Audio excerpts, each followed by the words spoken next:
Assalamualaikum warahmatullahi wabarakatuh. Bismillahirrahmanirrahim. Subhanallah wa bihamdi, subhanallahil azim. Adada khalqihi wa ridha nafsihi wa zinata arsyihi wa midada kalimatihi. Asyhadu an la ilaha illallah wa asyhadu anna Muhammadar Rasulullah. Allahumma salli wa sallim wa barik ala nabiyyina Muhammadin sallallahu alaihi wasallam. Assalamu alayka ya Rasulullah sallallahu alaihi wasallam wa ala alihi wa ashabihi wa man tabi'ahum bi ihsan ila yaumiddin. Rabbi a'udzubika min hamazati syayatin wa a'udzubika rabbi ayahdurun. Subhanaka la ilma lana illa ma 'allamtana innaka antal alimul hakim. Shadaqallahul azim wa shadaqa Rasulullah sallallahu alaihi wasallam. Pertanyaan saya sederhana, Bunda. Pertanyaan saya sederhana. Sebagai seorang istri dan juga ibu serta orang tua yang mengasuh, mendidik, membesarkan anak di dalam rumah, pertanyaan saya sederhana. Sudah bahagiakah atau masih pura-pura bahagia? Langsung monohok ya pertanyaannya ya. Sudah betul-betul bahagiakah atau masih pura-pura bahagia? Emang ada bedanya? Ada. Nanti saya jelaskan perbedaannya. Selama ini mendidik anak-anak sudah sangat sabarkah atau masih pura-pura sabar? Saya bersyukur. Bunda ini para bunda-bundanya sangat jujur. Makasih banyak ya. Nah sekarang saya mau tanya, sebagai seorang istri sudah betul-betul bahagiakah atau masih pura-pura bahagia? Pura-pura kan? Nih bedanya bahagia yang benar-benar bahagia sama pura-pura bahagia. Misalkan sebagai seorang istri dan ibu ditanya sama anaknya, "Mam, kenapa kok dari pagi manyun aja? Lagi ada masalah ya sama papa?" Kalau dia pura-pura bahagia, jawabannya seperti ini, "Iya tuh, papa kamu nyebelin." Itu pura-pura bahagia, ya. Masih bergejolak emosi di dalam jiwanya. Yang kadang nggak sadar bunda-bunda, bermasalahnya sama suami, tapi tantrumnya sama anak. Nah itu pura-pura bahagia tuh. Jadi belum bisa stress release. Emosinya masih dipendem. Iya, kayak Bunda Heni, ya kan, sebagai kepala sekolah gitu kan. Maka beliau harus menjadi contoh terbaik pulang ke rumah, jadi sebaik-baiknya ibu, seindah-indahnya istri. Kenapa? Pekerjaan di sekolah nggak dibawa ke rumah. Beliau jadi teladan buat kita semuanya. Nah, bagaimana kalau seorang ibu yang sudah betul-betul bahagia dan seorang istri yang betul-betul bahagia, Ustadz? Maka ketika ditanya sama anaknya, "Mam, kenapa kok cemberut aja, lagi ada masalah ya sama papa?" Jawabannya indah. Gimana? "Nah, rumah tangga itu pasti ada ujian. Kamu nanti ketika dewasa akan paham dan tahu tentang gesekan yang terjadi dalam rumah tangga antara dua orang yang berbeda isi kepala. Doakan mama sama papa bisa melewati ujian ini, karena ujian itu akan mendewasakan kita sebagai sepasang suami istri dan juga orang tua." Beda ya? Kerasa di hati beda kan? Beda. Karena apa? Mohon maaf Bunda, kebahagiaan itu bukan apa yang Bunda punya. Bunda kesini bawa mobil, walaupun dari suami ya, atas namanya Bunda. Kesini bawa mobil, ya kan? Punya HP paling bagus, paling baru, ya, merek Samsung, Samsung terbaru, yang Apple Croaknya terbaru, yang 14, 15, bahkan sampai yang 16 dan 17-nya. Ya, punya suami ganteng, punya rumah yang bagus, ya, itu semua saya katakan demi Allah kesenangan, bukan kebahagiaan. Kenapa? Sekarang suami ganteng ternyata ada yang suka sesama jenis. Ngeri kan? Saya ngalamin kayak gitu banyak Pak. Saya setiap hari DM Instagram itu 5-20-an orang itu curhat. Dan gak semuanya saya balas. Kenapa? Waktunya sudah padat dengan agenda dakwah secara offline. Punya rumah yang bagus itu kesenangan. Bunda-bunda punya kendaraan dan berangkat ke sini pakai kendaraan itu hanya kesenangan. Punya anak-anak yang tampan dan cantik karena genetiknya juga bagus, itu cuman kesenangan. Tapi punya rumah yang di dalamnya setiap hari ada lantunan ayat suci Al-Quran, itu kebahagiaan. Punya suami yang tampan, solih, ngerti ilmu agama, bisa memuliakan istri dan membahagiakan istri, itu kebahagiaan. Punya kendaraan yang selalu mengantar kita pada tempat-tempat yang baik, itu kebahagiaan. Sekarang dari sini kita bisa membedakan apa itu kesenangan dan apa kebahagiaan. Waktu saya kurang lebih sekitar 1,5 jam ya maksimal. Saya akan bagi dua. Pertama tentang hubungan suami istri, dan kedua tentang bagaimana pola asuh kita kepada anak-anak kita, mengontrol, mengelola emosi kita saat mengasuh anak-anak kita. Kenapa saya dudukkan tentang penjelasan kesenangan dan kebahagiaan, harus kita pahami lebih dulu biar Bunda faham duduk masalah dalam rumah-rumah kita. Kenapa? Bunda semua yang dirahmati Allah Subhanahu wa taala, emosi orang tua itu adalah iklim batin di dalam rumah. Jadi emosi orang tua itu adalah iklim batin di dalam rumah. Jadi kalau emosi orang tuanya mendung, rumahnya jadi horor, ya kan? Tapi kalau iklimnya, cuacanya cerah, maka rumah juga akan happy, bahagia. Saya menyebutnya emosi orang tua itu sebagai iklim cuaca di dalam rumah-rumah kita. Nah, pertanyaannya gini, kenapa tadi saya katakan dan saya tanyakan tentang apakah kita sudah benar-benar bahagia atau baru pura-pura bahagia? Saya izin sambil berdiri. Saya mau tanya dulu Bunda, apa yang menjadi standar kebahagiaan kita? Apa yang menjadi standar kebahagiaan kita? Hah? Punya pasangan, punya anak, punya semuanya. Coba lihat berita online banyak ya. Istri sudah cantik tapi jalan sama pelakor. Betul kan? Istrinya cantik, nurut, setia, tapi jajan di luar. Itu belum bahagia yang begitu. Sudah punya pekerjaan, sudah ada jabatan, gaji setiap bulan ada, tapi korupsi. Manusia itu nggak akan pernah puas kalau tidak mendudukkan nilai bahagia pada tempat yang seharusnya. Maka saya ingin mengeluarkan beberapa kaidah tentang bahagia dalam kehidupan kita. Yang pertama, Quran surat kedua ayat ke-38. Surat Al-Baqarah. Kata Allah Subhanahu wa taala, "Famang tabi'a hudaya fala khaufun 'alaihim wala hum yahzanun." Kata Allah Subhanahu wa taala, "Famang tabi'a huda fala khaufun 'alaihim wala hum yahzanun." Apa arti dari fala khaufun 'alaihim wala hum yahzanun? Tidak sedih, tidak overthinking, tidak gelisah, tidak was-was, ya. Nah, berarti kalau tidak sedih, tidak gelisah, tidak overthinking, tidak was-was, hidupnya sedih atau bahagia? Bahagia.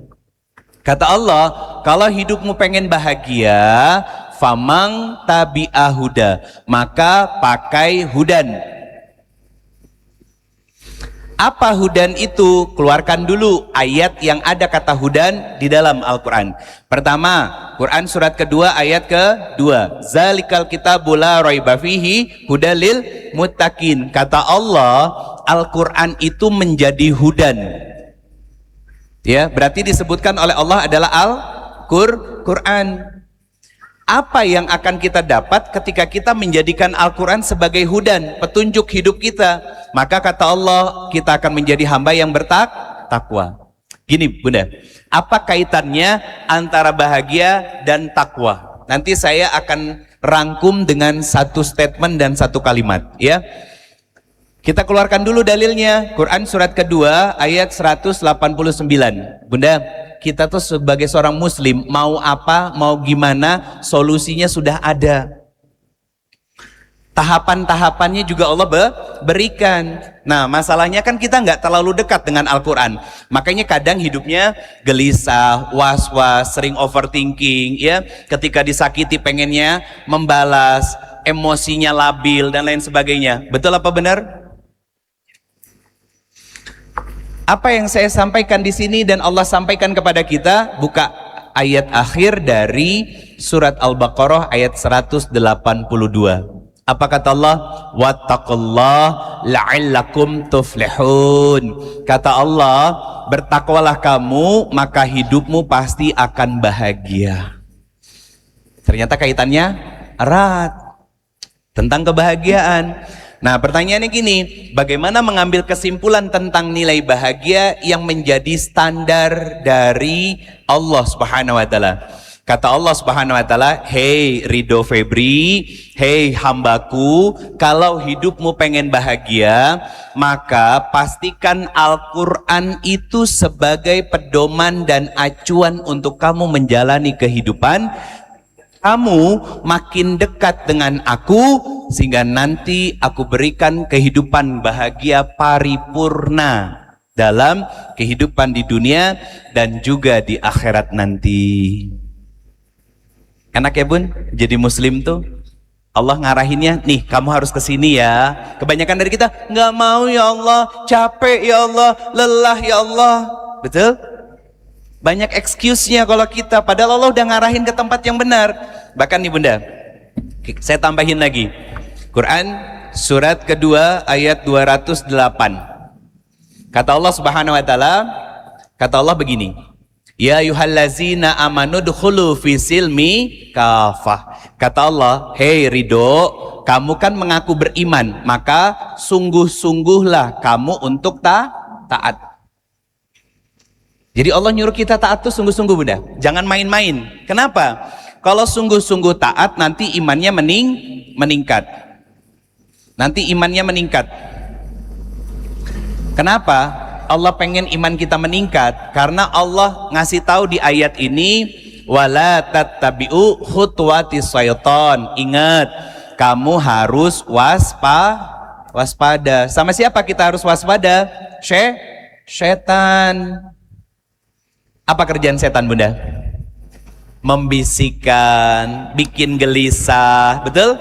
Bikin overthinking, bikin was-was, allazi yuwaswisu fi sudurinas. Nah bunda, saya pengen menyelesaikan dulu pondasi dasarnya dulu, kerangka berfikirnya.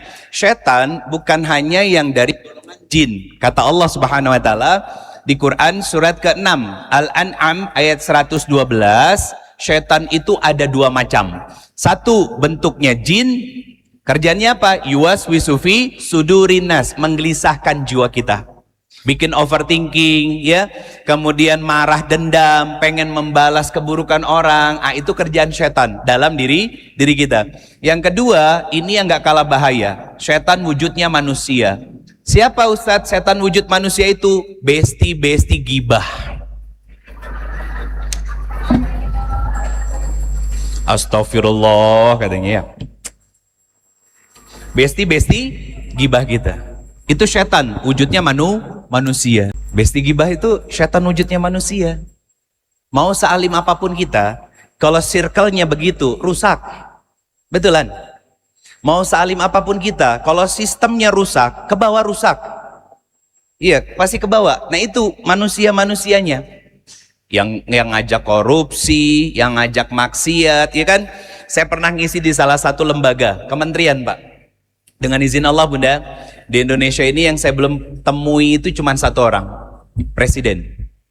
Dari level RT sampai menteri sudah dengan izin Allah. Ya, saya pernah ngisi di salah satu kementerian bunda. Dirjen di salah satu, direktorat jenderal di salah satu sub dari kementerian itu bilang begini, Ustadz, tempat ini itu menjadi salah satu lembaga dengan tingkat perselingkuhan dan perceraian yang tertinggi di Indonesia. Salah satunya. Kira-kira apa sih Ustadz sebabnya? Saya bilang, gampang kok Pak.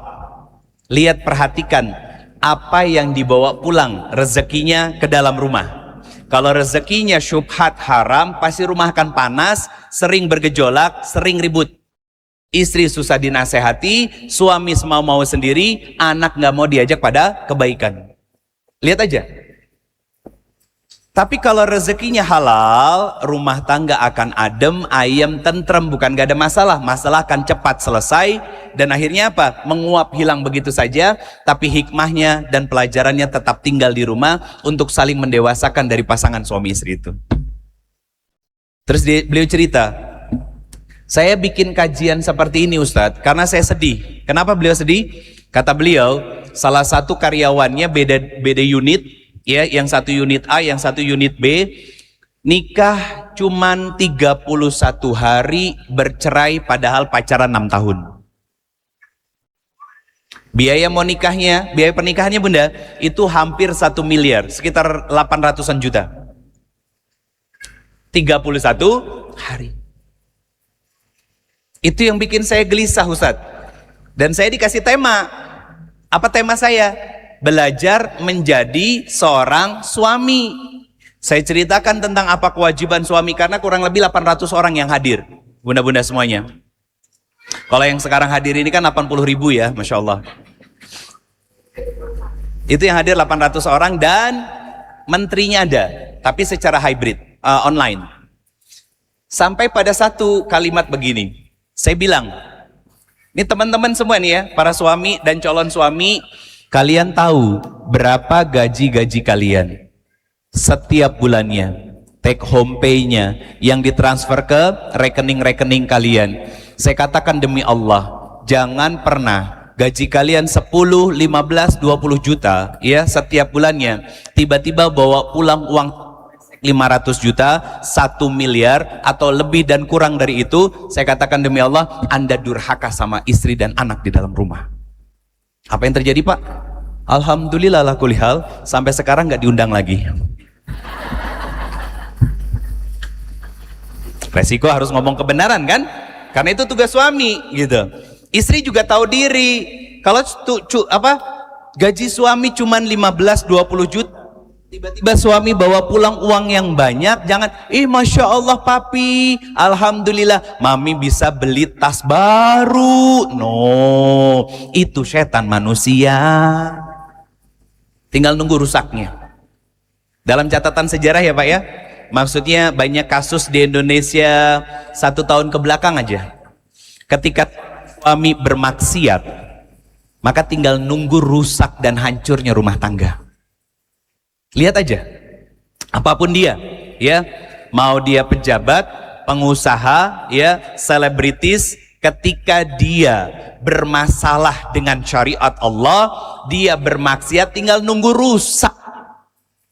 Tapi ada catatannya begini, teman-teman semuanya, kalau sebuah aib dibuka sama Allah dan banyak orang akhirnya tahu tentang aib itu, berarti kaidah sederhananya, kata Sayyidina Ali, berarti dia bermaksiatnya sudah terlalu sering. Simple Bang. Apapun yang dibuka sama Allah, ya, keburukan, sama halnya kayak kebaikan. Ada cicitnya Rasulullah SAW, namanya Ali Zainal Abidin. Beliau ini cicitnya Nabi SAW. Terahnya terah darah biru, ya, ningrat. Ningrat bukan bangsawan seperti di Indonesia ya, tapi ahlul bait kepada Rasulullah SAW. Setiap malam Pak, kerjaannya ya itu bukan kayak yang kemarin tiba-tiba mikul beras ya, viral itu bukan. Beliau mikul gandum memang setiap malam, bukan karena lagi ada musibah, ya, bukan. Disorot padahal ajudannya banyak ya, yang lain gak nenteng apa-apa kecuali beliau kan, Masya Allah. Nah, kalau Ali Zainal Abidin ini, itu setiap malam Pak, keliling ke kampung-kampung, manggul karung isi gandum, yang di setiap rumah duafa, yatim, orang fakir, miskin, disimpan di depan pintu rumahnya. Hari berganti minggu, minggu berganti bulan, bulan berganti tahun, terus dilakukan tanpa putus oleh Ali Zainal Abidin, sampai pada satu masa beliau Allah wafatkan.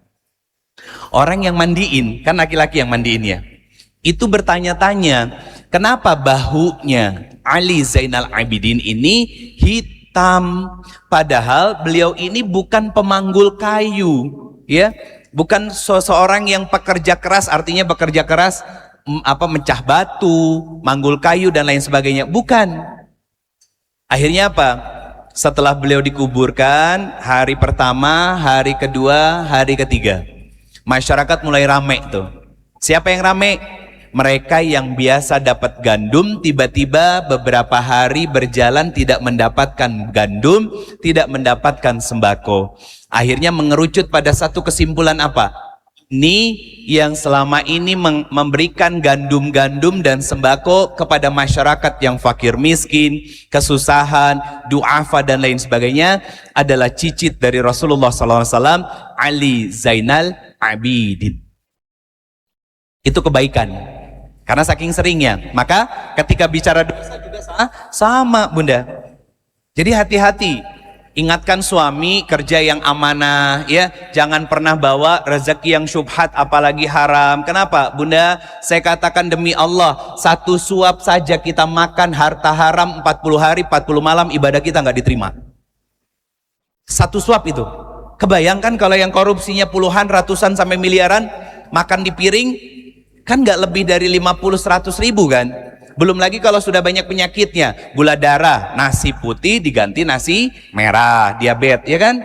Belum lagi punya misalkan asam urat, ya kan? Darah tinggi, nggak boleh makan daging-daging merah. Tuh, penyakitan bikin susah kan? Makanya mumpung sehat, amanah yang Allah berikan, jangan pernah dimasukkan sesuatu yang rusak.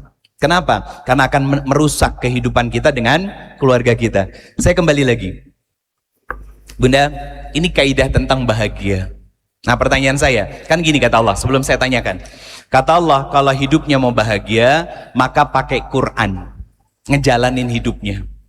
Gelisah, buka Quran. Pengen marah, buka Quran. Apa sih jawaban dari Allah tentang marah gelisahnya saya?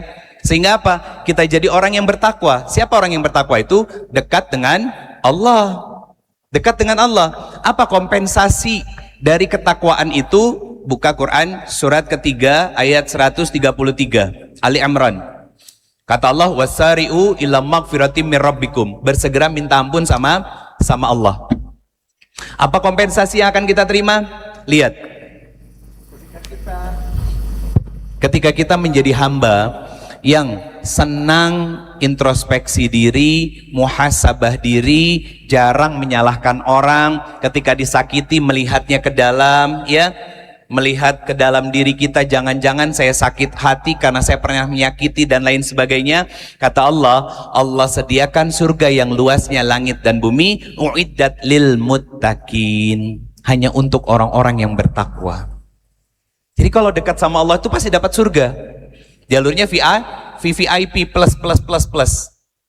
Nah, pertanyaan saya, kan Allah pengen hidup kita bahagia, maka pakai Quran, diturunkanlah Al-Quran itu kepada Rasulullah Muhammad SAW, berangsur-angsur, ada di tangan kita, ada di rumah kita. Pertanyaan saya, tolong jawab jujur, kapan terakhir khatam Quran? Ada yang Ramadan? Jujur. Ada yang masih Ramadan? Yang hadir sekarang? Yuk kita bareng-bareng ngucapin kalimat Inna lillahi wa inna ilaihi rajiun. Kenapa? Hati kita mati, Bun. Makanya sering gelisah kan? Gak tahu harus ngapain kan? Gak tahu harus kemana kan? Ya, kata seorang ulama generasi tabi'in, namanya Sufyan Ats-Tsauri, beliau bilang begini, Bunda, kalau kamu punya masalah, ya, lagi diuji sama Allah, pengen curhat tapi bingung kemana, kata Sufyan Ats-Tsauri, ambil wudhu, sholatlah dan sujud kepada Allah, sampaikan semuanya kepada Allah. Tapi kalau kamu pengen tahu jawaban apa yang Allah berikan dari semua curhatan yang kamu sampaikan kepada Allah, dengan semua gelisah masalah yang hadir dalam kehidupanmu, kata Sufyan Ats-Tsauri, bukalah Al-Quran. Maaf, khatam Quran itu bukan hanya sekedar kejar-kejaran setiap hari harus setoran 1 juz. Itu bagus. Ya, itu bagus, tapi kita tidak sampai pada tahapan selanjutnya mentadaburinya, mempelajarinya, menghayatinya, yang kemudian mengamalkannya. Allah minta dekat dengan Al-Quran, amalkan setelah kamu pelajari. Itu kata Allah. Jadi bukan hanya kejar-kejaran untuk menghatamkan Quran, walaupun dapat kebaikannya. Saya tidak mengatakan itu salah, ya. Saya hanya ingin kita upgrade diri, Bunda. Upgrade diri. Coba 24 jam kita hidup. Yuk kita jujur. Jujur apa? Banyaknya kita beramal soleh atau beramal salah? 24 jam waktu yang sama kan? Sama orang-orang soleh dulu sama kan waktunya? Nggak lebih nggak kurang kan? 24 jam. Pertanyaannya, apa yang membuat beda antara kita dengan mereka? Kayak contoh, Pak Tatang sama saya sebagai laki-laki, bukankah dulu para sahabat itu juga seorang pebisnis, sibuk ngurusin bisnisnya, sibuk ngurusin barang-barangnya, ya, punya keluarga, punya istri, istrinya ada yang lebih dari satu, anaknya semuanya sehat, semuanya istimewa, semuanya bahkan mengerti dan memahami kebaikan Islam.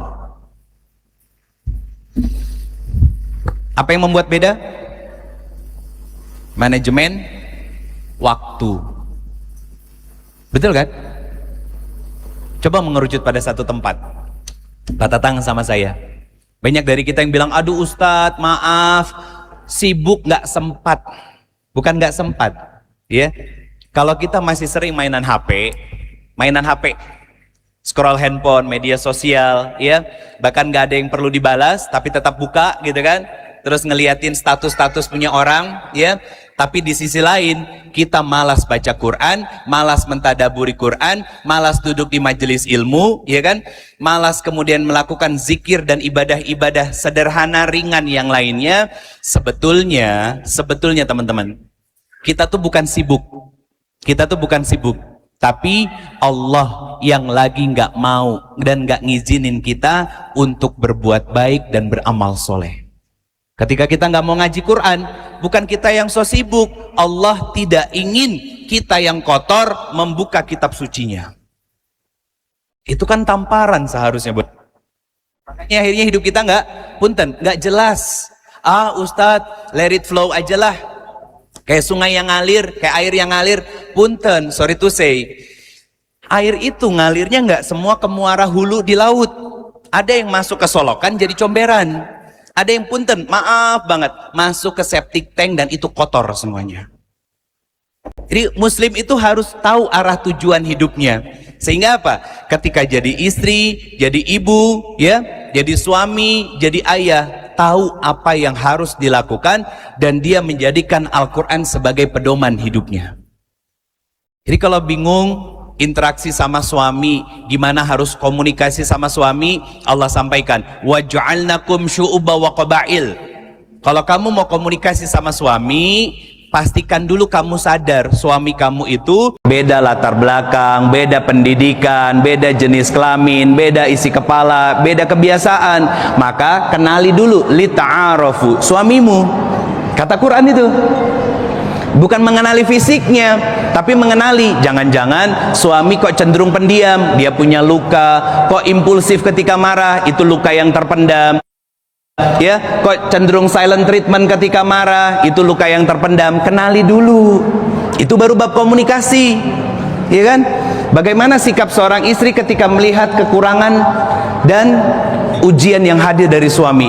Kata Allah Subhanahu wa taala, wa'asiruhunna bil ma'ruf. Poin pertama, tetap taat dulu sama suamimu selama tidak mengajak pada keburukan. Kenapa? Taatnya seorang istri kepada suami itu perintah dari Allah. Terus bagaimana Ustadz dengan kesalahannya? Saya sakit hati, sembuhkan sakit hati kita. Wa iza maridtu fahuwa yasfin. Kalau kamu sakit, kamu kecewa, kamu marah, ya, pengen bales, ingat Allah yang nanti nyembuhin luka-luka dan sakit hati di dalam jiwa kamu. Semuanya ada, ya. Akhirnya apa? Orangnya hidupnya bahagia. Ketika sepasang suami istri itu pakai dasarnya Al-Quran untuk menjalani kehidupan mereka, maka dalam pengasuhan kepada anak, Quran surat ke 25 ayatnya 74 ini sebagai awal untuk membahas bagaimana kita dan Islam itu mengatur tentang pola asuh dalam rumah tangga. Ini doa setiap hari kita kan? Apa bunyinya? Rabbana hablana min azwazina wa zurriyyatina qurrata a'yun waj'alna lil muttaqina imama. Jadi Bunda, ada beberapa hal yang mau saya sampaikan. Yang pertama, kata Allah gini, Rabbana hablana, ya Allah jadikan diri saya. Kedua, min azwazina, pasangan saya. Kemudian yang ketiga, keturunan saya. Seperti apa yang kita mau? Jadi orang yang soleh dan takwa. Itu kan yang kita minta. Makanya ini jadi rumus Bunda, rumus untuk menghadirkan keluarga yang soleh, keluarga yang bahagia, anak-anak yang berkah. Dimulai dari mana? Kalau pengen punya keturunan yang soleh, dimulai dari membangun sinergi dengan pasangan dalam kebaikan. Gimana cara membangun sinerginya itu? Pakai Quran untuk ngejalanin rumah tangganya. Mohon maaf Bunda, ini insya Allah yang hadir di sini kan rata-rata mayoritas pernah kuliah. Oke? Betul? Saya mau tanya, ada nggak kampus yang fakultasnya fakultas rumah tangga? Pelajarannya tentang bagaimana menjadi istri, menjadi suami, manajemen konflik, memahami inner child, ya, luka pengasuhan dan lain sebagainya. Ada nggak? Nggak ada. Al Azhar aja nggak ada, ya. Bin Saud pun nggak ada. Mekah Madinah nggak ada. UIM nggak ada. Sama sekali nggak ada. Tapi Al-Quran punya kurikulumnya. Kurikulum dasar pertama, kalau pengen punya rumah tangga yang bertakwa, dekat sama Allah, soleh solehah anak cucu keturunan kita, kata Allah, bangun sinergi dulu yang hangat, yang baik, yang bahagia rumah tangga kalian bersama dengan pasangan. Dari mana pasangan suami istri itu nanti bisa bahagia dan bersinergi dengan baik? Ketika dia sudah selesai dengan dirinya sendiri. Coba kenapa ibu-ibu bilang begini, nak, mama cerewet, mama bawel itu karena sayang sama kamu. Ah, pret pisan ya tamah. Dari mana kalimat itu terekam? Neneknya anak-anak kan, emaknya kita sendiri kan, dulu kan begitu juga, betul kan? Akhirnya dinormalisasi di masyarakat kita bahwa seolah-olah kalimat itu bentuk sayangnya seorang ibu sama anaknya. Padahal itu adalah luapan emosi, luapan kegelisahan yang dia pendam berminggu-minggu, berbulan-bulan, bahkan bertahun-tahun. Hanya karena apa? Sebelnya sama suami, anak bikin salah sepele, tapi tiba-tiba malah keluar, mama cerewet itu karena sayang sama kamu. Anaknya langsung diem. Iya mama, maafin aku, kan gitu. Emosinya sama siapa? Begitu udah santai, rileks, ya Allah, saya teh tadi salah sama si kakak, sama si teteh. Harusnya saya teh nggak marah, tapi kenapa malah tiba-tiba marah? Padahal saya lagi jengkelnya sama suami, betul? Nah pertanyaannya, kalau sudah sadar salah, tuntunan Al-Quran apa? Minta maaf. Cik, saya mau tanya, minta maaf nggak habis itu sama anak? Belum tentu semuanya minta maaf. Paling tersirat kali kalimat begini, biarin aja, toh si kakak juga apal indungna kieu. Kan itu masalah baru sebetulnya Bunda, karena kita belum selesai sama diri sendiri. Nih gambaran perempuan dan laki-laki yang belum selesai sama dirinya sendiri itu akan diawali dengan kata di. Pengennya di ngertiin, pengennya didengar, pengennya difahami, betul? Kalau orang yang sudah selesai sama diri sendiri, itu akan berubah jadi mendengar, memahami, memaafkan, ya. Itu udah selesai sama dirinya sendiri. Nih contoh, ada seorang wanita, kisahnya luar biasa nih Bunda. Beliau ini kumpul sama besti-bestinya Pak. Jadi punya teman-teman besti, sama kayak bunda-bunda. tarikh ini, cerita ini itu saya dapat dan saya tahu dari beberapa syekh itu sebelum Rasulullah Muhammad SAW diangkat jadi Rasul. Khadijah kumpul nih bunda sama teman-temannya. Apa kata teman-temannya?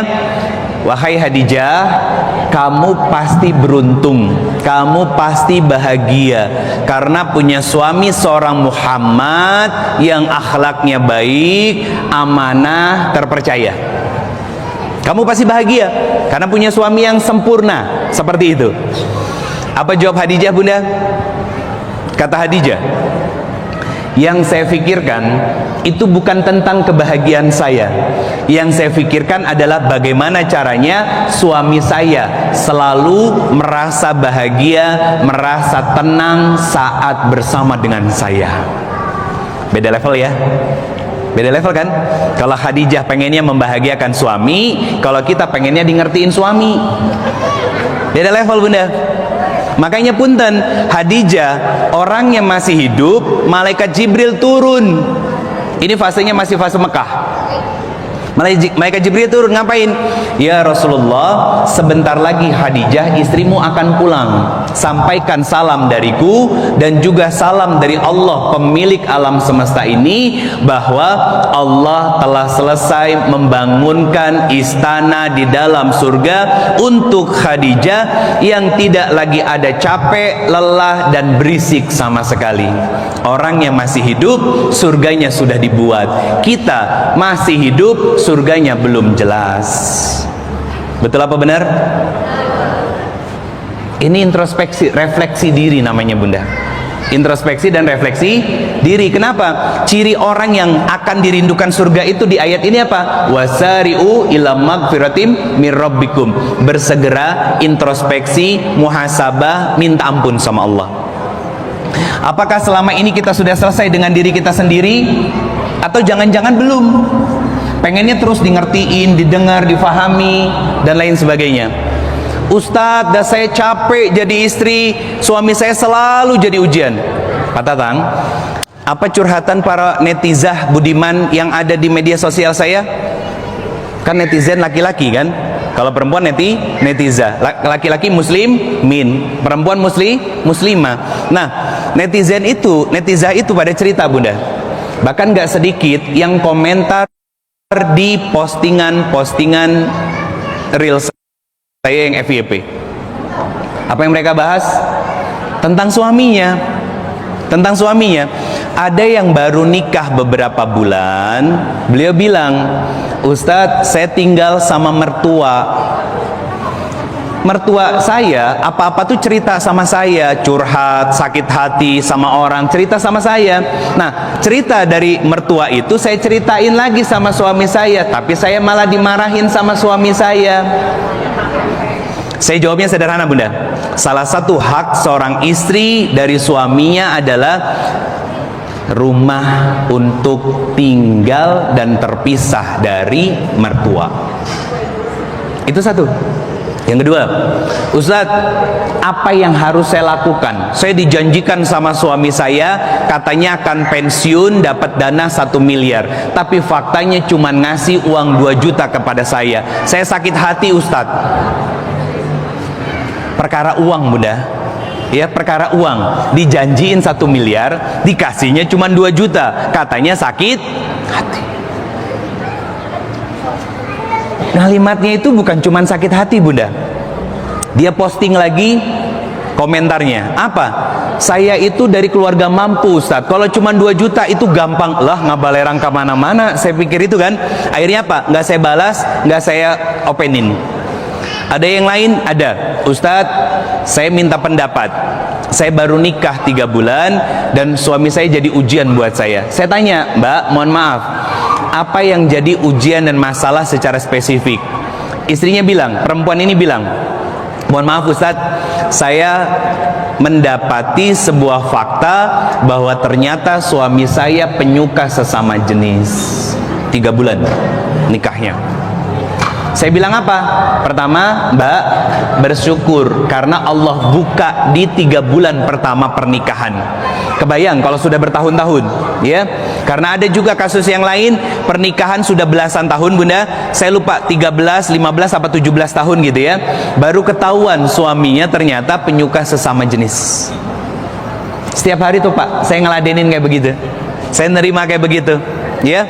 Dan dalam Islam, apapun masalahnya, proses penyelesaiannya juga sama. Coba buka dulu Quran surat ke-65, surat At-Talaq, akhir ayat kedua dan ayat ketiga. Wa may yattaqillah yaj'alhu makhraja wa yarzuqhu min haitsu la yahtasib.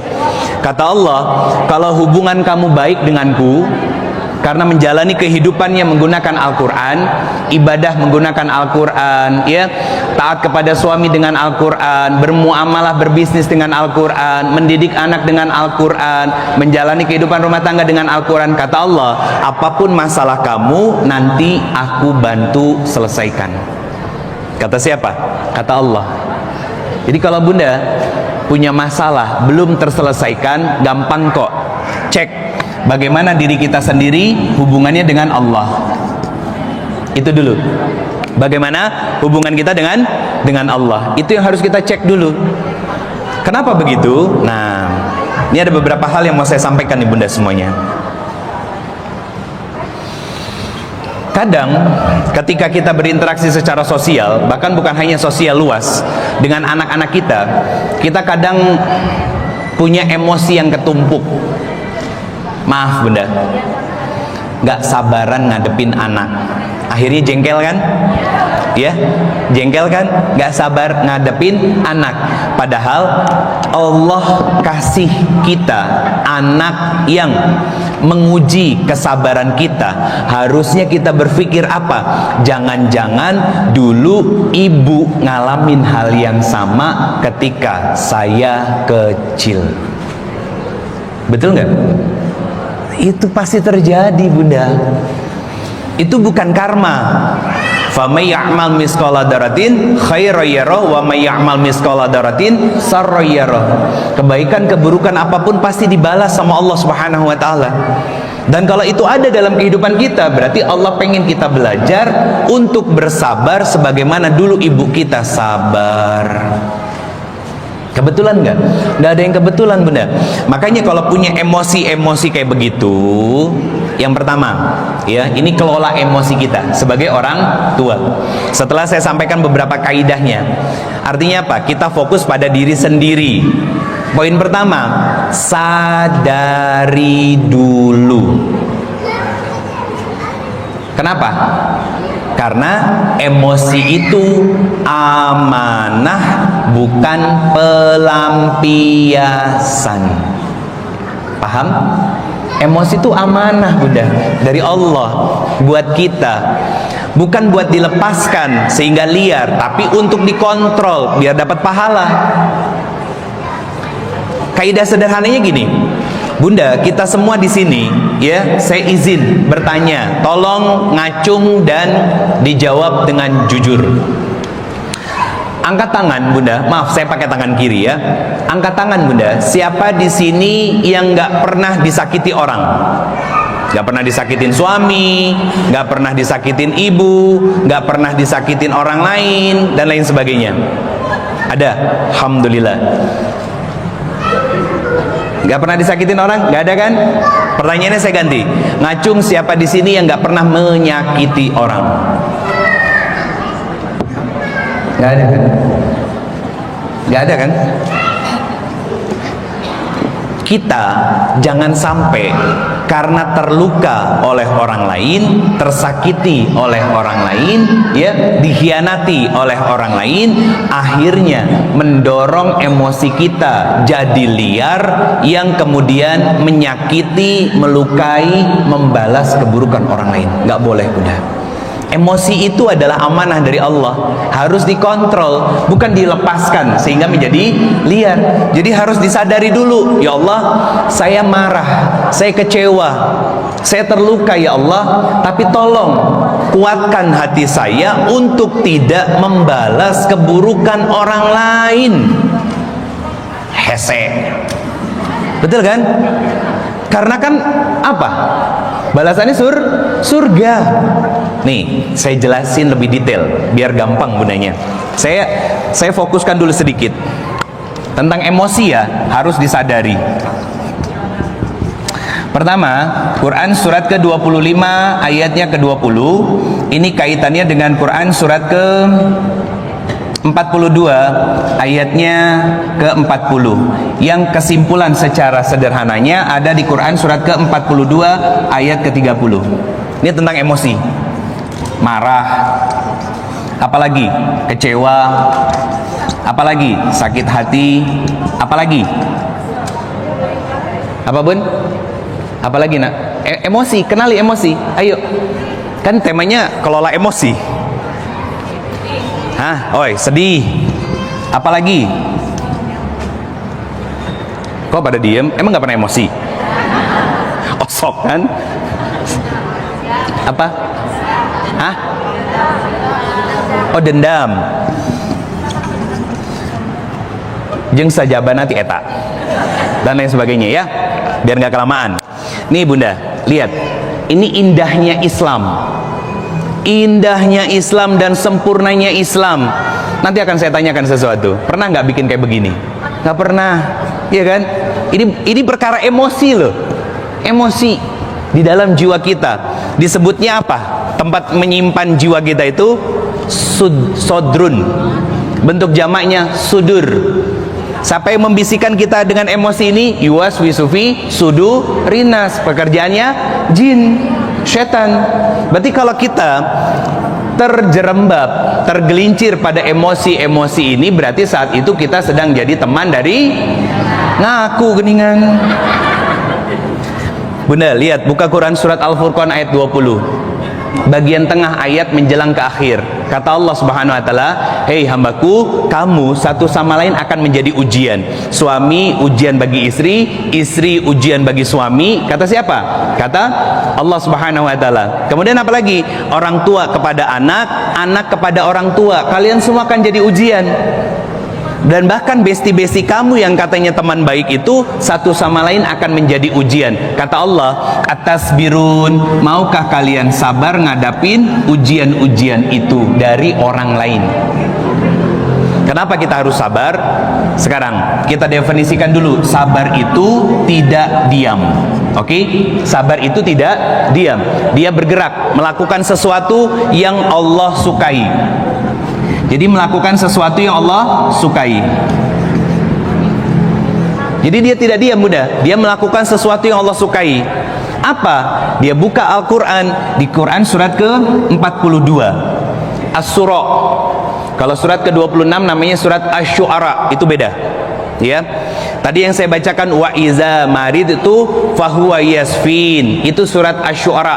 Surat ke-26 ayat ke-80. Kalau kamu sakit, kecewa, terluka, dikhianati orang, kamu pengen marah, kata Allah, tenang-tenangkan hatimu, karena aku nanti yang akan menyembuhkan semuanya. Allah tuh sesayang itu loh sama kita bunda. Cuman bahasa isyarat itu kita sering abaikan. Kenapa? Karena baca Quran tidak sambil mentadaburinya. Di ayat ini Allah bicara apa? Kata Allah Subhanahu wa taala, balaslah, kan kamu disakiti, ya, kamu dilukai oleh orang-orang di sekitar kamu, suamimu, istrimu, anak-anakmu, besti-bestimu, orang tuamu. Kata Allah, balaslah keburukan orang lain itu dengan keburukan yang sama. Adil nggak Allah? Adil. Masalahnya, punten, nauzubillah min zalik, nggak akan pernah terjadi. Pak Tatang, saya pukul karena saya jadi ujian buat beliau. Marah kan beliau? Jengkel kan? Karena pukulannya keras. Beliau marah sama saya. Kata ayat ini, sok mangga, bales boleh. Yang jadi pertanyaan begini, Pak Tatang punya hak buat ngebales ke saya. Ketika Pak Tatang mukul saya, apakah sakit yang saya terima sama dengan sakit yang saya pukulkan ke Pak Tatang. Jawabannya tidak. Kenapa? Pak Tatang membalas ke saya didorong oleh hawa nafsu, rasa marah, rasa kesal, rasa jengkel. Makanya kata Allah, lanjutan ayat ini di ayat yang sama, kata Allah, kalau kamu memaafkan dan berbuat baik kepada orang-orang yang sudah menzolimi kamu, kata Allah, aku sendiri yang akan memberikan balasannya untukmu. Kan muncul pertanyaannya, Bunda. Berarti Ustadz, saya harus sabar, saya harus nerima. Sabar itu bukan berarti diam, tapi melakukan sesuatu yang Allah suka, sehingga nanti mendapatkan balasan seperti yang Allah janjikan.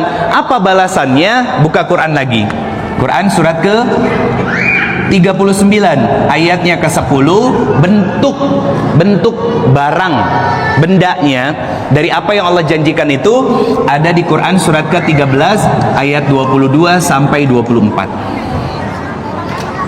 Ayat 22 sampai 24. Surat ke-39 surat apa? Az-Zumar ayat ke-10. Akhir ayatnya Allah bicara apa? Ini baru tentang emosi loh. Ya, baru ngomongin tentang emosinya, Bunda. Serinci ini Islam. Apa kata Allah di surat Az-Zumar ayat ke-10 bagian akhir dari ayatnya? Orang-orang yang bersabar, yang ketika diberikan ujian, ya, dia tetap melakukan sesuatu yang Allah sukai, Allah senangi, tidak membalas semua keburukan orang dengan keburukan yang sama. Kata Allah, aku akan berikan pahala tanpa batas untuk mereka. Pertanyaannya muncul kan? Pertanyaannya muncul, apa batas dari pahala yang Allah janjikan itu? Buka Quran surat 13 ayat 22, 23, 24. Kata Allah Subhanahu wa taala di ayat ke-24-nya, dikumpulin malaikat kayak tadi saya di bawah. Malaikat-malaikat berjilbab pink nyambut saya. Malaikat bagi para suami dan keluarga, para ibu-ibu dan istri yang solihah semuanya nyambut saya. Nah, malaikat itu bilang ke kita dan keluarga kita, apa katanya? Assalamualaikum bima sobartum. Ini yang Allah janjikan atas semua kesabaran yang kamu ikhtiarkan selama ini. Apa bentuknya? Di ayat kedua-tiganya disebutkan nama surganya, surga Aden. Jadi Bunda, itu pilihan. Mengelola emosi, ya, mengontrol emosi, ya. Kemudian apa? Meredam emosi agar apa? Marah, dendam, sedih tidak keluar, tidak meledak, dan memilih untuk memaafkan orang lain, dan minimal berbuat baiknya, mendoakan kebaikan buat orang lain. Kata Allah, balasannya surga untuk kamu. Masya Allah, ya Allah tuh ngasih ujian, ngasih masalah, tapi dikasih tahu juga cara nyelesain ujiannya dan balasan yang akan kita terima kalau nyelesain ujiannya dengan sebaik-baik mungkin. Ya Allah, pertanyaan saya Bunda, kurang sayang apa lagi Allah sama kita? Ada kan? Jadi Bunda, dulu tahu kan zaman kita sekolah SMP SMA deh, zamannya masih Eptanas. Nah, kalau bener Eptanas, kita seumuran gak jauh beda. Yang lahir tahun 80-an ke bawah, 80 70 ya. Nah, itu masih masanya Eptanas. Sekolah namanya setiap pergantian setelah ujian namanya catur bulan, cawu. Kan masih lambangnya nyanyi lagu Tuturi Handayani kan? Masih hafal? Masih tahu? Dulu ingat nggak waktu zaman Eptanas? Kalau sekarang UAS, ya, kita lagi ngerjain, pengawasnya dari mana? Dari sekolah yang beda kan? Tapi tiba-tiba datang ibu peri. Anak-anak, nggak boleh berisik, dengerin apa yang ibu sampaikan. Nomor sekian jawabannya anu, nomor sekian jawabannya anu, nomor sekian jawabannya anu. Udah, jangan banyak-banyak, selebihnya kerjain. Betul kan? Bahagia nggak kita? Bahagia karena dapat sedikit bocoran. Allah bukan sedikit ngasih bocorannya, banyak ngasih bocoran. Harusnya bahagia. Kenapa? Karena hidupnya menggunakan tuntunan Al-Quran. Coba Bunda, Jadi istri bahagia, jadi suami bahagia, suami membahagiakan istri. Gimana caranya? Jadi teladan. Sosok yang bagaimana? Panutan yang soft spoken, bukan yang tegeg. Cik, setegeg-tegegnya, sekaku-kakunya seorang Umar pulang ke rumah, istrinya cerewet, diomelin, bawel, diem. Umar itu ketika Rasulullah Isra Mi'raj, teman-teman semuanya, para bunda, Rasulullah masuk ke dalam surga, ngelihat bangunan yang berbeda dari banyak bangunan yang lain.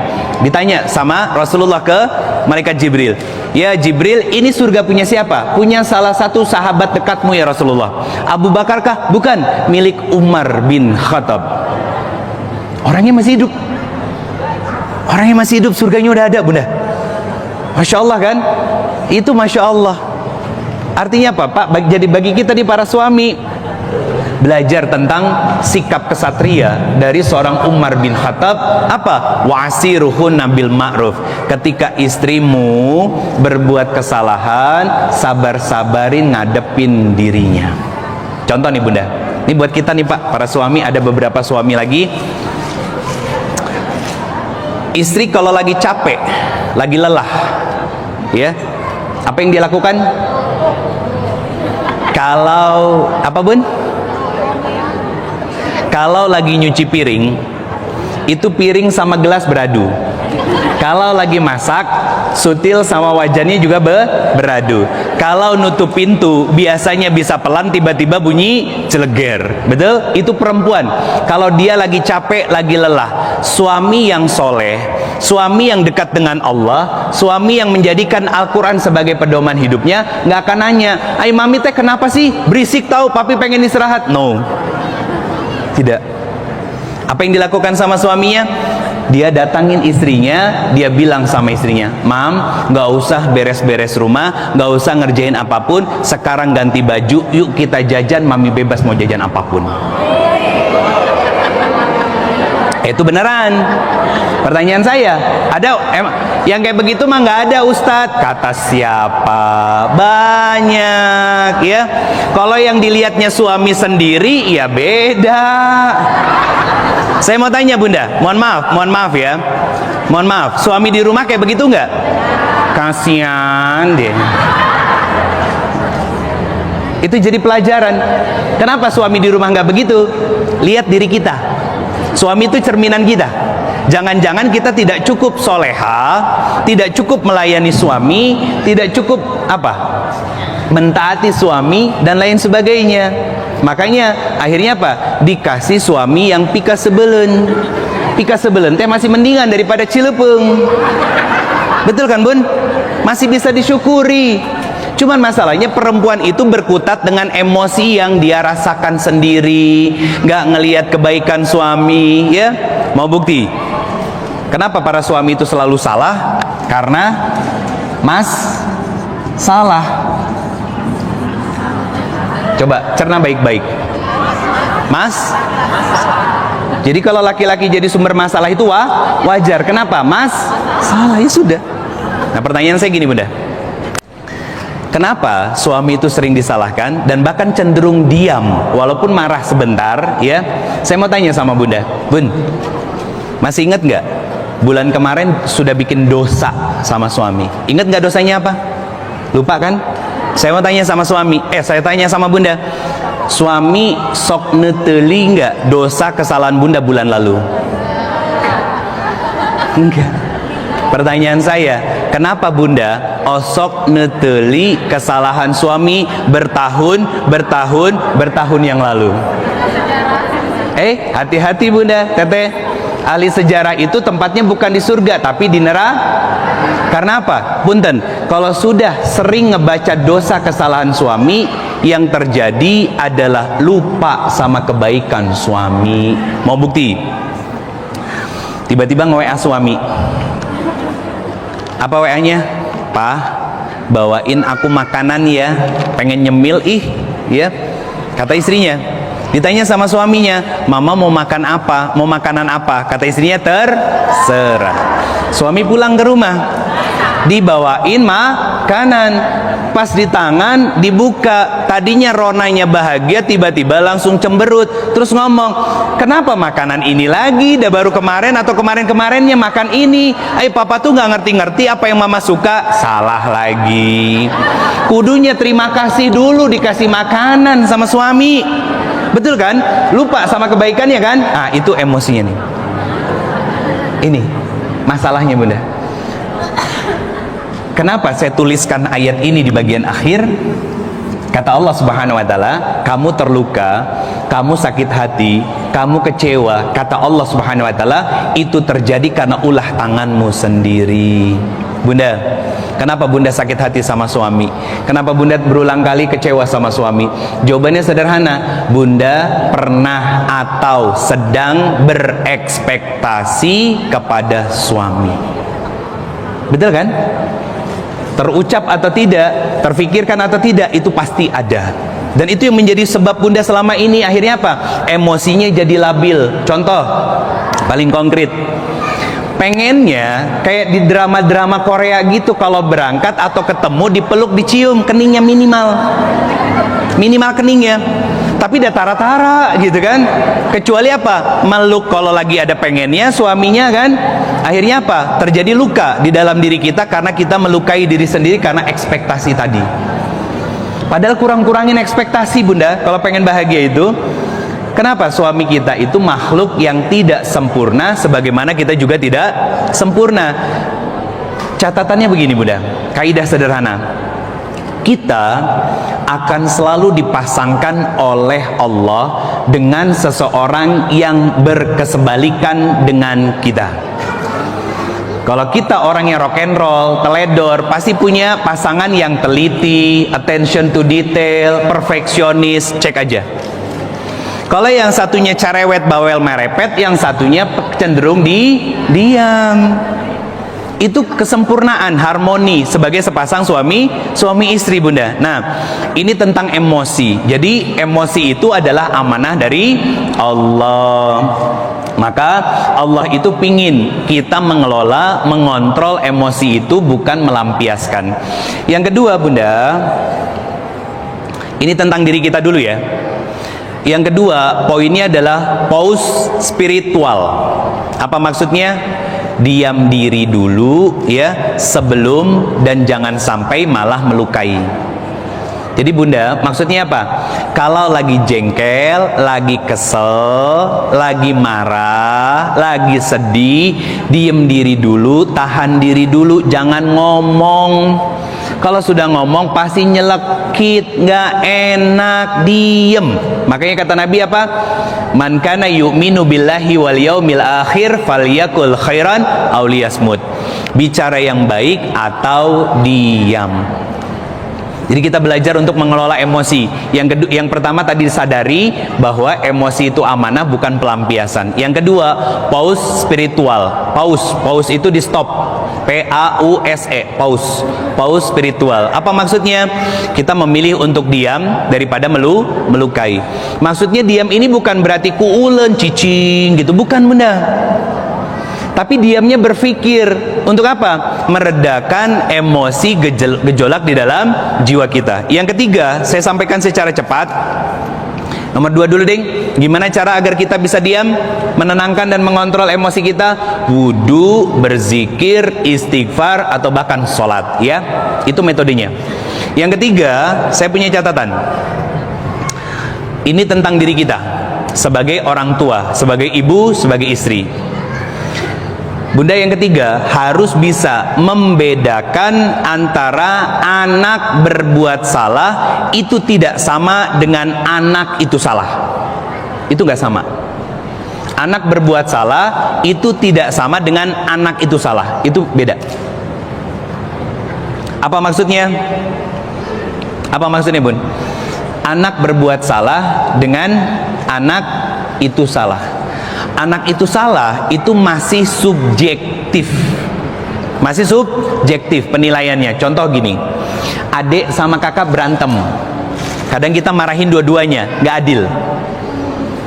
Kakak itu ya harus ngalah sama adiknya, ibu kan yang salah adik. Nah itu kita langsung menghukumi anak itu salah.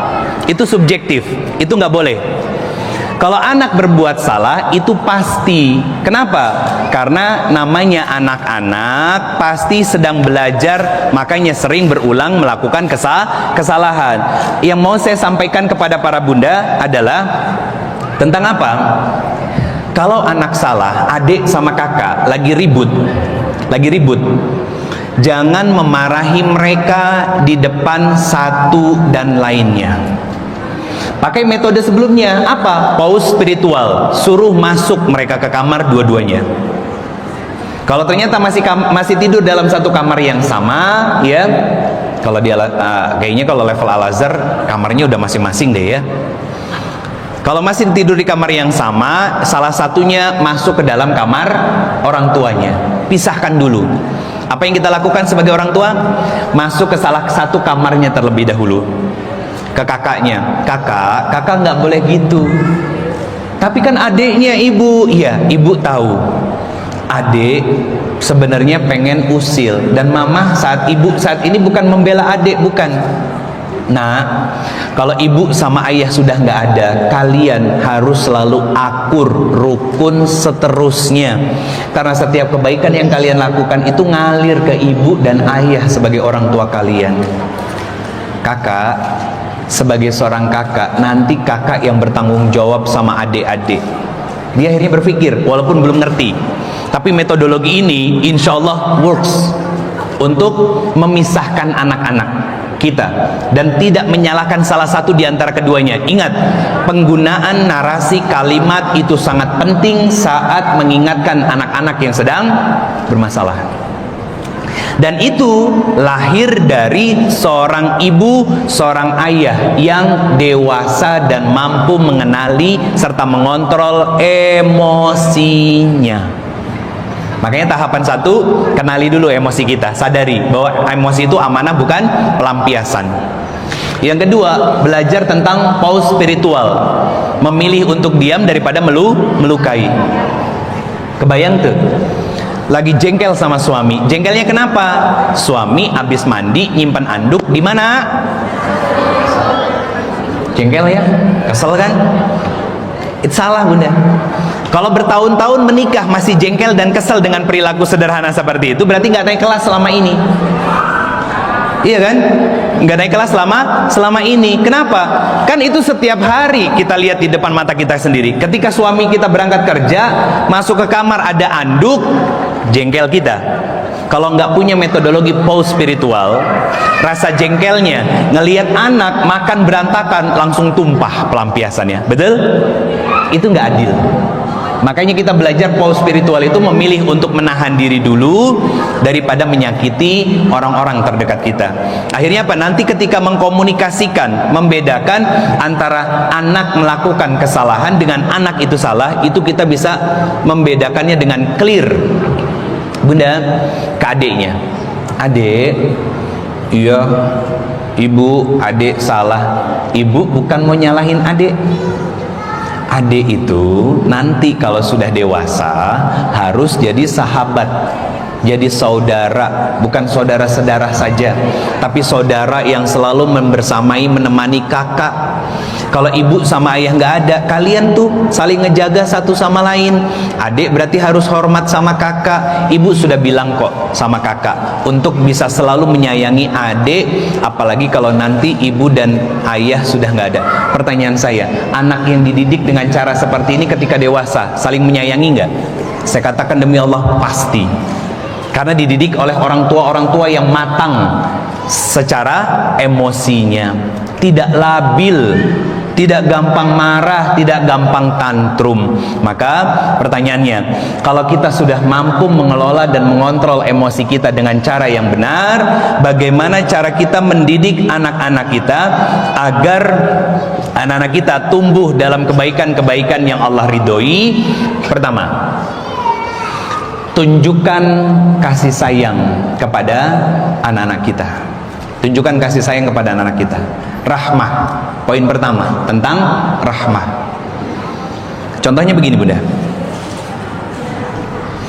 hadis Nabi SAW yang pertama, riwayat muttafaq alaih, Kata Rasulullah SAW, barang siapa tidak menyayangi, maka tidak akan pernah disayangi. Itu kaidah pertama. Kaidah yang kedua, ada kisah suatu hari Rasulullah SAW mencium Hasan dan Husain. Siapa itu? Cucu dari Rasulullah SAW. Kemudian ada seorang Arab Badui yang berada di dekat Rasulullah SAW berkata, aku punya 10 anak, tapi tidak satu pun dari anak-anakku aku cium. Kata Arab Badui ini. Lalu Nabi menjawab dengan kalimat, ini saya baca kitabnya, tapi saya sederhanakan, saya sampaikan kepada bunda-bunda semuanya ya. Kata Rasulullah SAW, Rasulullah menjawab, apa daya upayaku jika Allah mencabut kasih sayang dari dalam hatimu? Paham maksudnya? Jadi Rasulullah nggak bisa berbuat apapun ketika melihat seorang ayah yang mengaku, saya tidak pernah mencium anak saya tidak pernah main sama anak saya. Kata Nabi, itu bukan kuasaku ketika Allah mencabut kelembutan hati, kasih sayang, keteladanan di dalam jiwamu. Ada orang tua dan ayah yang seperti itu? Banyak. Yang kerja gelap ketemu gelap, pulang, yarhamukumullah, pulang ke rumah, ditanya, anak-anak mana? Sudah tidur pak? Pak, udah belajar? Sudah. Sudah salat? Sudah. Makannya gimana? Alhamdulillah, anak-anak makan lahap hari ini. Oh, alhamdulillah. Masuk ke kamar. Jangan bangga punya suami yang model begitu. Itu dicabut kasih sayang, kelembutan hatinya oleh Allah Subhanahu wa taala dalam hati suaminya. Jangan bangga. Jangan bangga punya suami yang bisa menggelontorkan banyak uang, memberikan kartu kredit atau kartu-kartu yang lainnya, ya, bahkan semua aset atas nama kita para istri, tapi ketika weekend, Abi main yuk, nak, Abi capek. Kata Nabi SAW, Nabi sendiri tidak punya daya upaya ketika Allah sudah mencabut hidayah, kasih sayang, cinta dari hati seorang ayah. Terus gimana Ustadz cara merubahnya? Bunda, jadilah solihah. Jadilah solihah. Kenapa? Kita sebagai sepasang suami istri itu cerminan, Bunda. Cerminan. Kalau bahasa Al-Qur'annya begini, sebentar. Saya di Quran surat 24 An-Nur ayatnya 26. Kata Allah Subhanahu wa taala, at-thayyibatu lit-thayyibin. Sesuatu yang baik itu akan bertemu dengan sesuatu yang baik.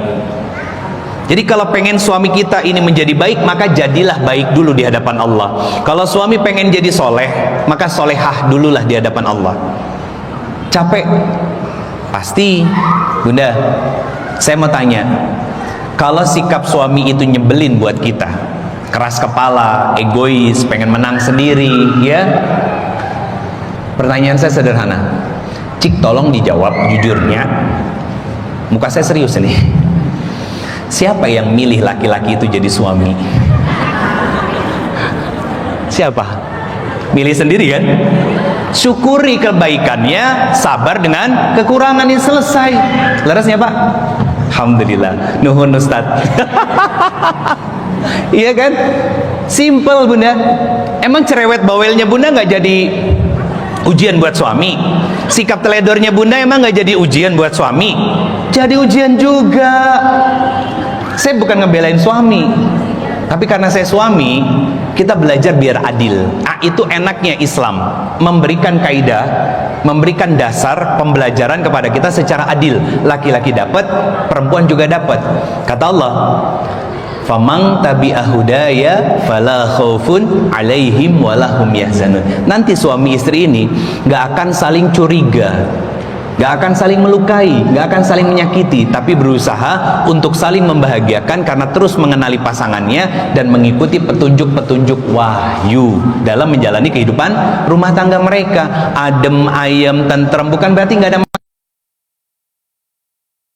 tentrem, bukan berarti nggak ada masalah. Enggak, rumah tangga sakinah itu ada masalah, tapi masalahnya tidak sampai keluar rumah. Itu benar. Jadi yang pertama, ajarkan tentang nilai-nilai rahmah. Contohkan, contoh begini, saya bawa istri saya. Bunda ini kita sudah berumah tangga kurang lebih masuk tahun ke-15. Putri kami sekarang usia 12 tahun Pak Haji. Alhamdulillah. Saya tuh usil orangnya. Jadi kalau ada yang bilang sama teteh gitu ya, teh, Ustadz itu kalem ya, ketawa dia. Saya kalem di luar. Kenapa? Saya menjaga marwah dakwah, bukan jaim, bukan ya. Saya menjaga marwah dakwah. Kebayang dong kalau Ustadz Cicirihilan, iya kan? Kebayang tuh. Jadi saya ngejaga marwah dakwah. Tapi kalau di rumah, masya Allah, saya gigit istri saya, ya mungkin ini nggak perlu dicontoh dan jangan dicontoh. Sesekali saya usil, ngapain? Narik selimut, tiba-tiba dut dikekep ke saya. Kenapa? Itu kan rahmah.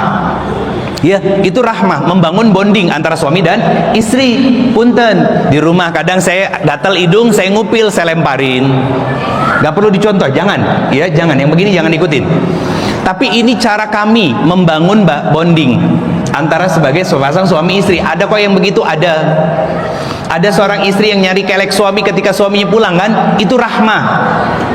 Itu rahmah. Itu kan sakinah, mawaddah, rahmah. Rahmah itu akan muncul kalau sudah tenang rumah tangganya. Apa maksud dari sakinah? Kita mampu mengelola dan mengontrol emosi masing-masing. Tidak lagi pengennya di ngertiin, tapi belajar terus untuk melayani suami, memahami, mengerti. Tadi sudah saya contohkan tentang suami yang soleh, suami yang mampu mengontrol emosinya. Gimana kalau istri yang sudah solehah, Ustaz? Yang fokusnya pada suami pulang dalam kondisi yang capek, lelah, beban pekerjaan banyak, mukanya kusut, ya kan?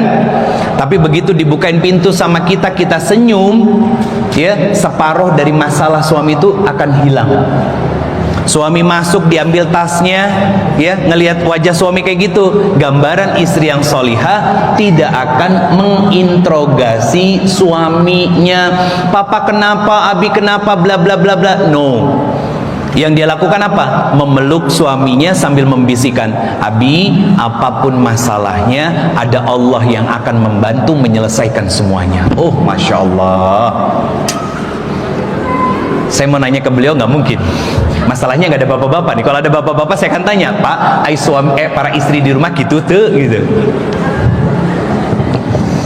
Itu ketika kita mampu mengontrol.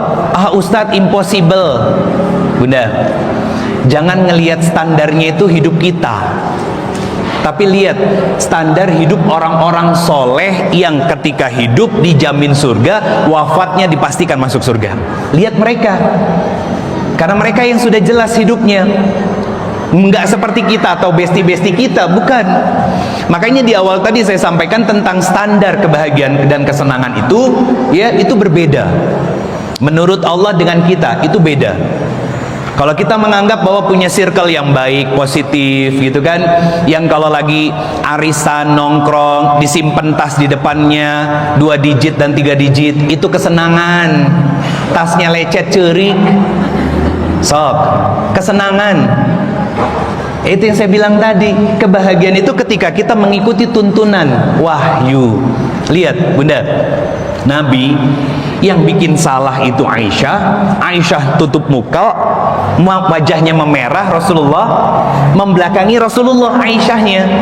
Kata Rasulullah apa? Ya Humairah, balikkan tubuhmu. Dalam kondisi takut, balik badan. Kenapa? Aisyah bikin salah ke Rasulullah. Apa yang dilakukan Rasulullah setelah Aisyah balik badan? Dipeluklah Aisyah sambil ngebisikin, seketika amarahku hilang saat memelukmu. Itu rahmah. Orang yang sudah terbiasa melakukan itu, saya katakan demi Allah, anak pasti bukan cuman pinter, tapi cager, bager. Kenapa? Mentalnya sehat, ngelihat orang tuanya bahagia. Tapi kalau ngelihat orang tua yang guntreng, bapaknya main HP, ibunya Koreaan gitu kan, di imah, nafsi-nafsi jadinya kan. Maka anak memilih akan untuk apa? Memilih sendiri. Ngapain? Di kamarnya.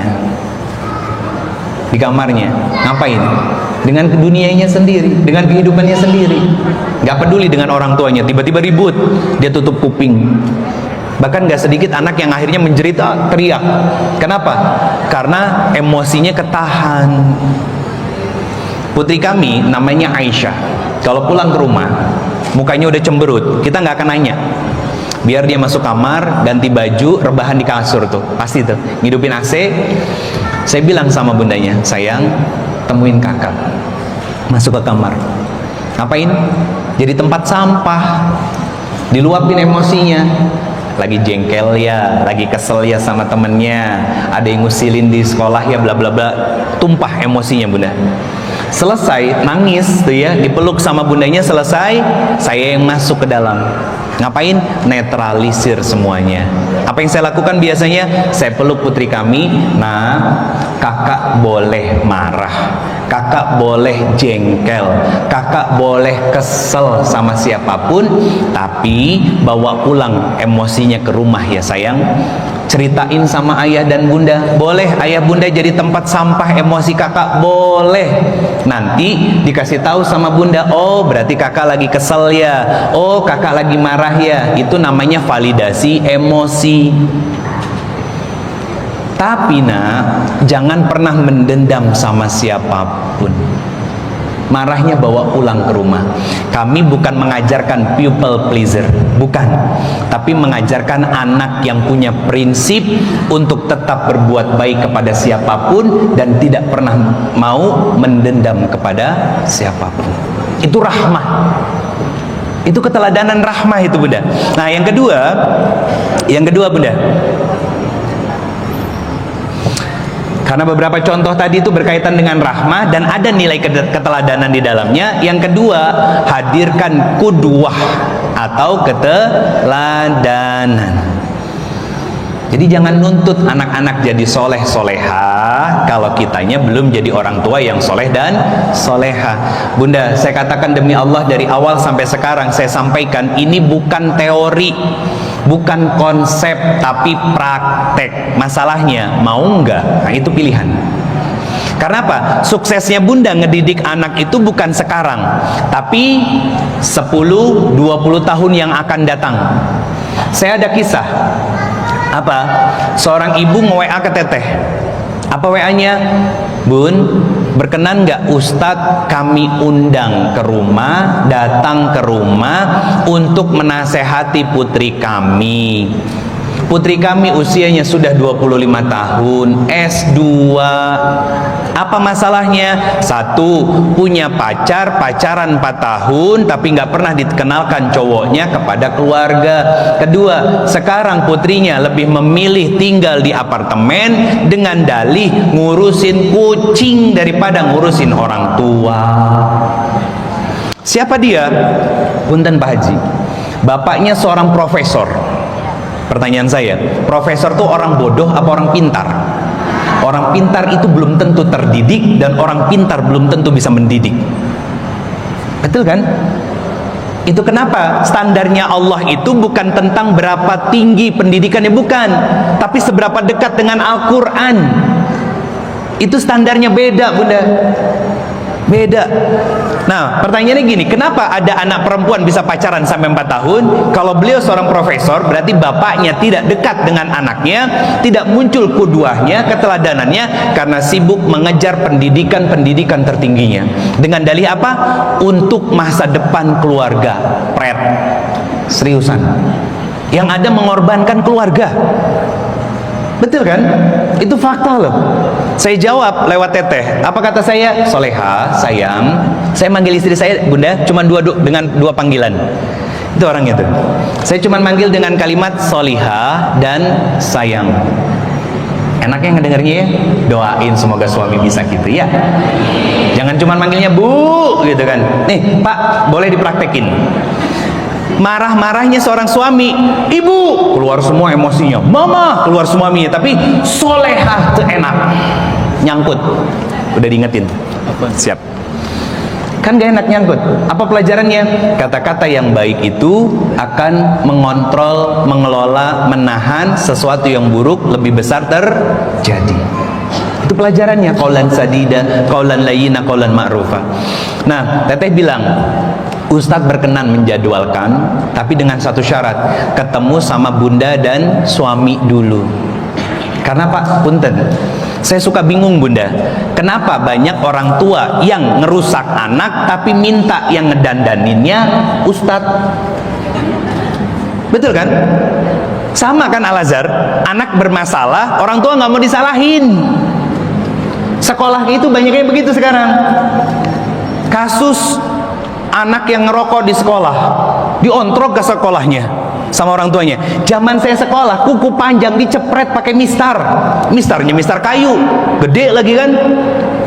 Akhirnya apa? Laporan sama orang tua, makin diomelin kita. Kan itu ngebentuk diri kita sekarang mentalnya. Orang tua yang sekarang usianya 40 tahun ke atas. Tapi lihat, orang tua pasangan muda sekarang bunda, Masya Allah, anaknya benyek-benyek. Mama aku nggak bisa, mama temen aku langsung datang ke sekolah. Ibu ini gimana sih sebagai wali kelas? Bunda, mindsetnya dibenerin dulu. Apa? Nyekolahin anak itu bukan nitip anak, tapi bersama dengan sekolah mendidik anak biar mereka tumbuh menjadi anak-anak yang bukan hanya cantik dan tampan secara fisik, tapi juga soleh dan solehah secara akhlak. Jadi kalau anak bermasalah, harus siap kita introspeksi diri, bukan malah nyalahin sekolah. Kenapa? Bisa jadi anak sekolah, kan ada nih yang rame tuh, anak-anak kadang suka ngebully, iya kan? Atau anak-anak yang bikin genggong, iya kan? Gak mau gabung sama ini. Kenapa? Maaf, kismin itu mah kelompoknya nyarinya kelompok-kelompok yang tajir kaya, misalkan ada yang begitu. Ada, itu terbentuk karena pola asuh dari rumah, qudwah hasanahnya nggak ada, rusak akhirnya bunda. Yang ada bukan generasi emas di tahun 2045, tapi generasi cemas. Terakhir bunda, dua terakhir, saya udah diingetin 10 menit lagi. Yang ketiga, keseimbangan antara lembut dan tegas. Antara lembut dan tegas, istilah bahasanya disebut dengan istilah tawazun. Keseimbangan antara sikap tegas, sikap lembut, reward dan punishment, ya, itu harus seimbang bunda. Kalau kita nggak selesai emosinya, pasti pengennya ngehukum anak terus sampai lupa untuk ngasih reward ke anak-anak. Saya sama teteh kemana-mana ditemanin Pak Haji. Minggu kemarin selama 5 hari safari dakwah ke Jawa Tengah. Kenapa saya harus ditemanin sama istri? Jamaah saya Bunda Heni 95% itu ummahat, ibu-ibu. Saya nggak mau ada fitnah, ya. Makanya yang menjadi narahubung saya ke penyelenggara atau pelaksana itu istri. Makanya saya bawa kemana-mana. Terus anak sama siapa Ustadz? Sama omahnya. Tapi Bunda, pagi kita pasti video call, lagi dia sarapan, nanya persiapan dan lain sebagainya. Pulang kita ajak untuk quality time. Bahkan saya sesekali quality time hanya berdua sama putri kami. Kami baru diamanahi satu, usianya 12 tahun. Untuk apa? Ngebangun bonding. Bahkan Aisyah itu sedih kalau saya dakwah bundanya nggak diajak. Bundanya nggak diajak itu dia sedih. Dan sangat bersyukur bahagia ketika bundanya menemani saya berdakwah, dan akhirnya saya merasa jadi tenang.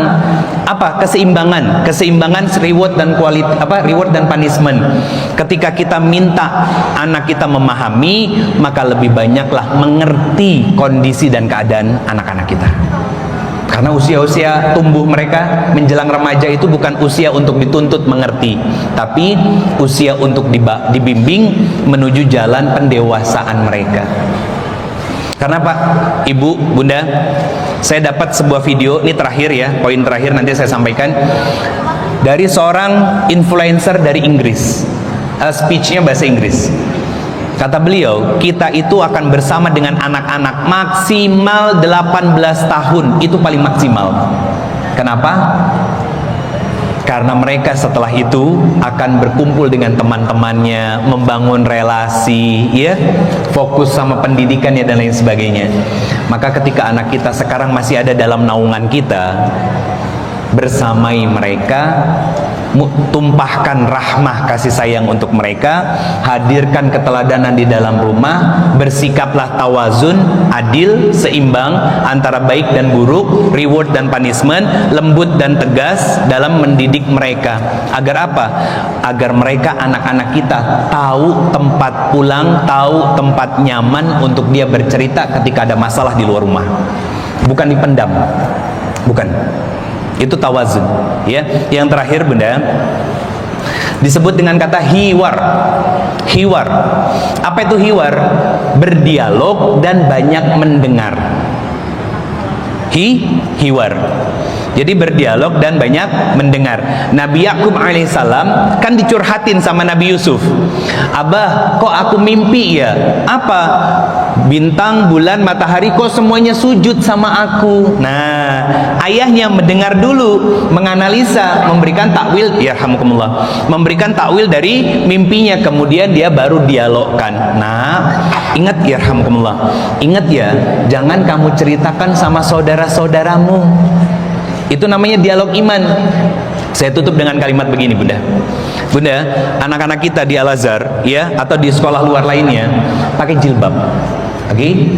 Pertanyaan saya, nanti dia dewasa, yarhamkumullah, nanti dia dewasa, atau dia lagi main sama teman-temannya, apakah mereka, anak perempuan kita, masih bisa tetap menutup aurat? Anak laki-laki kita masih tetap bisa sholat ketika kita tidak mengontrol mereka? Jawabannya belum tentu.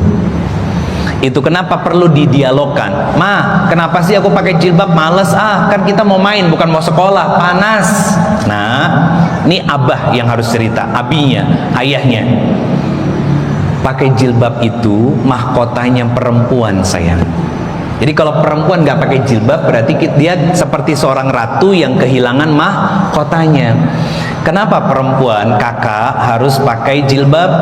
Karena ketika kakak pakai jilbab, keluar rumah, setiap langkahnya itu justru mendekatkan abi ke dalam surganya Allah Subhanahu wa Ta'ala. Tapi ketika kakak nggak pakai jilbab, setiap langkah keluar rumah mendekatkan abi ke jurang nerakanya Allah Subhanahu wa Ta'ala. Yarhamkumullah. Kakak saya nggak sama abi sama umi, sayang, mau umi sama abi masuk surga apa neraka? Masuk surga. Maka mulai sekarang jangan pernah dilepas jilbabnya ya nak. Oke, siap. Itu dialog iman namanya. Jadi bukan mendoktrin anak dengan syariat, tapi ajarkan lewat dialog iman agar anak itu mencintai syariat Allah. Akhirnya apa? Ketika sepasang suami istri bahagia, punya kontrol diri yang baik, maka akan tumbuh anak-anak yang diberkahi oleh Allah Subhanahu wa Ta'ala. Bukan hanya sekedar pintar secara akademis, tapi juga cerdas secara spiritual, akhlaknya terjaga, dan menjadi anak-anak investasi akhirat yang akan terus memberikan pahala dan juga kebaikan bagi kita sebagai orang tuanya. Barakallahu fikum. Mohon maaf lahir dan batin, itu yang bisa saya sampaikan, Bunda. Jazakumullah khairan kasir. Hadanallahu wa iyyakum ajmain. Wallahu a'lam bishawab. Assalamualaikum warahmatullahi wabarakatuh.